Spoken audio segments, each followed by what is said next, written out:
Secret of living longer and healthy, यानी वॾी उमिरि ताईं ज़िंदा रहणु ऐं सिहतमंद रहण जो कहिड़ो राज़ आहे। हूअं त कई सबब आहिनि जो माण्हुनि जी ज़िंदगी तमामु वॾी थिए थी, कुझु माण्हुनि जी कुझु जी घटि थिए थी, मालिक जे तरफ़ खां आहे लिखियलु। पर साइंसी तौर ते इहो ॾाढो सभिनी खे तजसुस हूंदो आहे त छो कुझु माण्हू ज़िंदह घणो वक़्तु रहनि था पिया ऐं सिहतमंद बि रहनि था, कुझु माण्हू जल्दी हली था वञनि ऐं सिहत बि जल्दी ख़राबु थी वञे। उनजो छा सबबु आहे? इहो बि ॾिठो वियो आहे त हेल्थ जी सहूलियतुनि जे करे जल्दी जेको आहे तिबी इमदाद मिले, कुझु माण्हू जेको आहे हेल्थी लाइफ स्टाइल कनि था पिया, उनजे करे जेका अॼुकल्ह माण्हू जेके आहिनि वधीक वक़्तु ज़िंदा रहनि था अॻु जे बनस्पत। हाणे कैनेडा जी ऐं नॉर्थ अमेरिका जी जेका सर्वे आहे त 1982 में औरतूं जेके आहे तक़रीबन 79-80 साल ताईं ज़िंदा रही सघनि थियूं, एवरेजली रहंदियूं, ऐं मर्द जेके हुया एवरेज 72 साल ताईं ज़िंदा रही सघंदा, मन 7 साल घटि। 2017 में जेका सर्वे थी उन में ॾिठूं त मर्द जेके आहिनि उहे 79 साल ताईं ज़िंदा रहनि था हाणे, ऐं औरतूं जेके आहिनि उहे तक़रीबन 84 सालनि ताईं ज़िंदा रहनि थियूं, 84 ईयर्स ताईं। पर तॾहिं बि साइंस खे इहो तजसुस आहे त कहिड़ियूं शयूं आहिनि जेके लाइफ खे वधाइनि थियूं ऐं माण्हू सिहतमंद रहनि था। हिकिड़ी स्टडी मां पहिरीं वीडियो में ॿुधाई जेका हार्वर्ड में थी, त उन में ख़ासि तौरु इहो ॾिठो वियो त माण्हू जेके सोशली कनेक्टेड रहनि था, जेके हिक ॿिए सां तालुकात रखनि था, फैमिलीज़ सां तालुकात रखनि था, शादीशुदा आहिनि, माना जेके रिलेशनशिप में आहिनि ऐं उहा रिलेशनशिप सही आहे, सुठो आहे, हेल्थी आहे, त उहे सिहतमंद रहनि था ऐं उनजी लाइफ बि वधे थी पई। कुझु ॿियूं स्टडी बि थियूं जेके मां तव्हांखे शेयर थो कयां। हिकिड़ी स्टडी थी त नन्स जी स्टडी कयूं। नन्स जेके आहिनि जीअं क्रिश्चियनिटीअ में चर्च में हूंदियूं आहिनि, जेके तालीम वठंदियूं आहिनि, उन्हनि जी हिकिड़ो सेम लाइफ स्टाइल आहे। 1932 में हिकिड़ी नन हुई, सिस्टर जेका हुई, सेसिलिया नालो हो।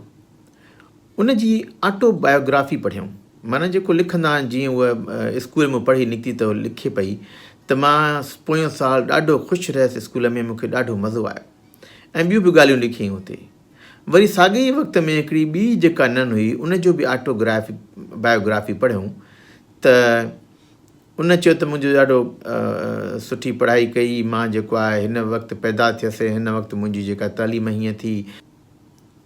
ऐं उनखां पोइ न सिर्फ़ु उन ॿिनि नन्स जी ज़िंदगीअ खे अॻिते ॾिठो वियो, पर उन में उन स्टडीअ में 178 ॿियूं नन्स खे बि स्टडी कयूं, ऐं 180 जेके नन्स हुयूं उन में ॾिठूं त केरु केतिरी देरि ताईं ज़िंदा रहे थो। उन में ॾिठूं जेका सेसिलिया नन हुई, जेका पहिरीं जंहिं लिखियो मां ॾाढो ख़ुशि गुज़ारियो हिते साल, उहा जेका आहे 2013 में 82 साल जी हुई। उहो हिकु ॾींहुं बि बीमार न रही, ख़ुशि रही, कुझु बि न थियो उनखे।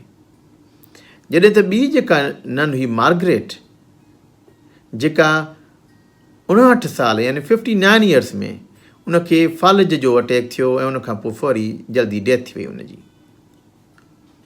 जॾहिं उन्हनि 178 ॿियूं नन्स खे स्टडी कयो त जिन नन्स इहो चयो त असांजी ज़िंदगी ख़ुशि रही आहे, चीयरफुल हुयूं, ख़ुशि हुयूं, उहे 90% माना 100 मां 90 उहे 85 साल ताईं ज़िंदा हुयूं।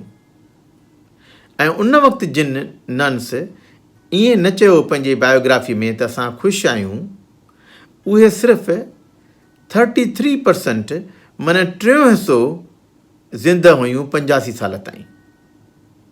हो ॾिसो 100 मां 90% ज़िंदा हुयूं, हो सिर्फ़ु 3 हिसो 100 मां 33 जेके आहिनि उहे ज़िंदा रहियूं। ऐं सिर्फ़ु उन वक़्तु उन बायोग्राफीअ में उन वक़्तु उन्हनि लफ़्ज़ इस्तेमालु कयो त असां हैप्पी आहियूं, ख़ुशि आहियूं असां। माना ख़ुशीअ जो एतिरो असरु थिए थो पियो हैप्पीनेस जो ज़िंदगीअ ते, जेके माण्हू नाख़ुशि रहनि था उनजी लाइफ एक्सपेक्टेंसी घटिजी थी वञे। त उन मूं सबक़ु इहो मिलियो त जेका हैप्पी नन हुई, हैप्पी जेका सिस्टर हुई, लॉन्ग लिव्ड, उहा वॾे अरसे ताईं ज़िंदा रही ऐं सिहत बि उनजी सुठी रही। हाणे ॻाल्हि आहे त इहा हैप्पी जेका आहे सिर्फ़ु उन्हनि बायोग्राफी में लिखियो उन वक़्तु, हुननि उन वक़्त जो किताबु खोलियो, इहो हाणे जो न पुछो हाणे ख़ुशि आहियो, जॾहिं उन्हनि उन वक़्तु उनखे स्टडी कयो हो। इहा बायोग्राफियूं जेके ॾिठियूं, जेके 1932 में उन्हनि लिखियो, उन्हनि सिर्फ़ु उन्हनि बायोग्राफीज़ खे, उन्हनि जेको आहे उनजी जेके ॿ टे लफ़्ज़ लिखियाऊं फेयरवेल वक़्तु, उन्हनि खे पढ़ियो ऐं उन मूं अंदाज़ो लॻायूं त जंहिं उन वक़्तु चयो असां ख़ुशि आहियूं, उहे हाणे केतिरियूं 90% ज़िंदा आहिनि। जंहिं उन वक़्तु ख़ुशीअ जो लफ़्ज़ इस्तेमालु न कयो, उहे हाणे जेको आहे 33%, माना ईअं सम्झो त 3 हिसो ज़िंदा आहिनि, ॿियूं ख़ुदा ॾे प्यारियूं थी वियूं। त ॾिसो इन मूं छा साबित थो थिए असांखे, त जेके माण्हू ख़ुशि रहनि था पिया, उनजो ज़िंदगीअ ते केतिरो असरु पए थो। चवंदा न त खिल त रत ठही, माना ख़ुशीअ जो केतिरो असरु थिए थो लाइफ ते, फिज़िकल बीमारियुनि ते केतिरो असरु थिए थो पियो। इन मां इहो अंदाज़ो थिए थो ऐं असांखे इहो सबक़ु थो मिले त असां कोई तरीक़ा ॻोल्हियूं जंहिंसां असां ख़ुशि गुज़ारियूं। हाणे हिकिड़ी ख़ुशी त सिर्फ़ु ईअं थींदी आहे, माण्हू काई बि शइ चाहींदो आहे मिले, उहा मिली वेंदी आहे, उहा ख़ुशी थींदी, हिकु ॾींहुं ख़ुशी थींदी, ॿिए ॾींहुं थींदी, वरी टे ॾींहुं ॻाल्हि साॻी थी वेंदी, पोइ ख़ुशी घटिजी वेंदी आहे। पर लास्टिंग जेका अंदरि दाइमी ख़ुशी अंदरि कीअं अचे, उन लाइ असां अॻिते वीडियोज़ में बि ॾिसंदासीं कीअं उहा ख़ुशी हासिलु कजे। हीअ वीडियो अगरि तव्हांखे पसंदि अचे, उनखे लाइक कयो, सब्सक्राइब कयो ऐं घणे में घणो शेयर कयो। महिरबानी तव्हांजी।